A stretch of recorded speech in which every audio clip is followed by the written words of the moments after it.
What's good everyone? In this video, I will be covering the ASL alphabet. If you're new to this series, then definitely go check out the video up there where I kind of explain what I'm doing here, because this video is just going over the ASL alphabet. Now maybe you already know the alphabet, maybe you learned it a long time ago and you're trying to refresh it, maybe you don't know it at all, I don't know. So real quick, I'll do some explaining on what even is the ASL alphabet. It's a way to show letters on your hand if you want to spell something out in sign language. Really quick as an example of that, you know, this means A, and then this means B, and then this means C.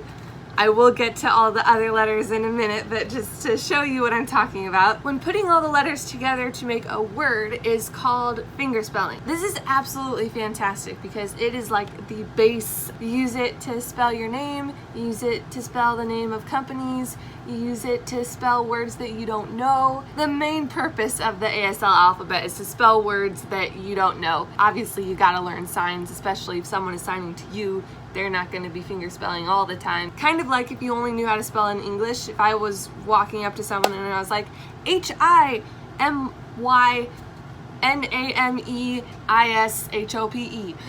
That takes a really long time. All of that aside, let's get into the actual alphabet. So we got A as the first one. Now, I like to try and associate something with the letter in the sign of some kind so that I'll remember it. This one I think kind of looks like an apple or a sideways A or something. I don't know. It's also the first one, so usually it's easier to remember because that's like the first thing you learn. And then this one's B, which is kind of like you're drawing a B in here. C is, I mean, it looks like a C. And D, it looks like a D, but surprisingly enough, this one gets confused a lot. Even I did this a lot at first. A lot of people get D and F confused. This is F, and this is D. Everybody has their own way of differentiating the different letters, so come up with your own way so that you don't get that confused. Because in spelling, you know, mixing up D and F when you spell words out can get kind of confusing. E looks like that, and we just did F. G is one finger, you're pointing, the same on, like, you know, if you're left-handed, right-handed.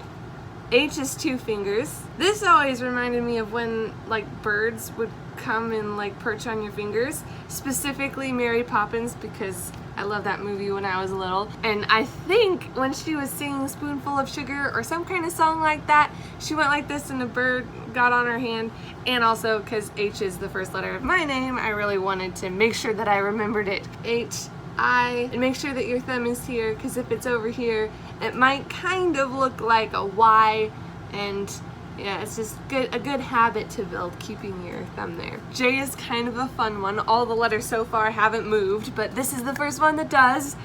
J, so you're drawing a J with your pinky. K is like two fingers, but your thumb has to be in between, otherwise it's V. Got V, K, KV. L is another really easy one. I think C and L are the easiest ones out of all of them. M, so you put your thumb in between your pinky and your ring finger, so you're creating like the humps of the M. And then N is you just move your thumb over so it's in between your middle finger and your ring finger, so it's 2 instead of 3. O, and P is really tricky, really hard to remember. This was the one, and Q also. Those two were ones that took forever for me to remember. P is like this, it's like an upside down K, and then Q is like this, it's like an upside down G. R, so you're like twisting your fingers together. S, you might notice it looks really similar to A. The difference is thumb placement, so A, the thumb is here, S, it's in front. T is kind of like M and N, it's just your thumb is in between your first finger and your middle finger. With that, it's M, N, T. U, I like to think you know, drawing a U here. Already talked about V. W is really easy. X is really weird. I don't really know why this is X, but it is a really common finger shape in a lot of different signs, so it is really important to know, even though X is not a frequently used letter. Y and Z. So with Z, you're drawing it out with your pointer finger, not your pinky. That's not Z. Is not Z.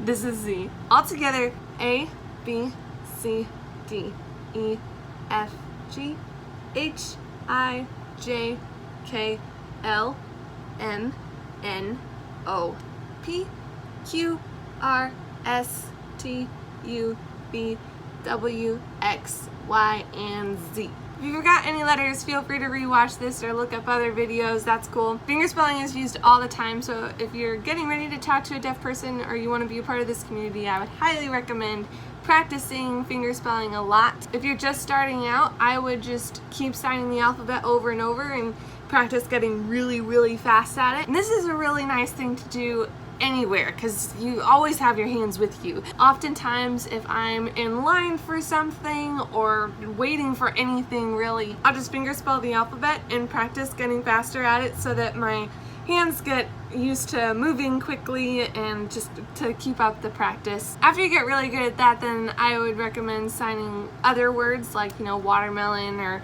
bigger words so you can practice signing faster. And then of course your name, you gotta fingerspell that. And that is pretty much it for this video. I hope that you guys enjoyed it, maybe learned a couple of things. I'll be back with more signing later, maybe a couple more signing covers in between, and I'll see you guys the next time. Bye!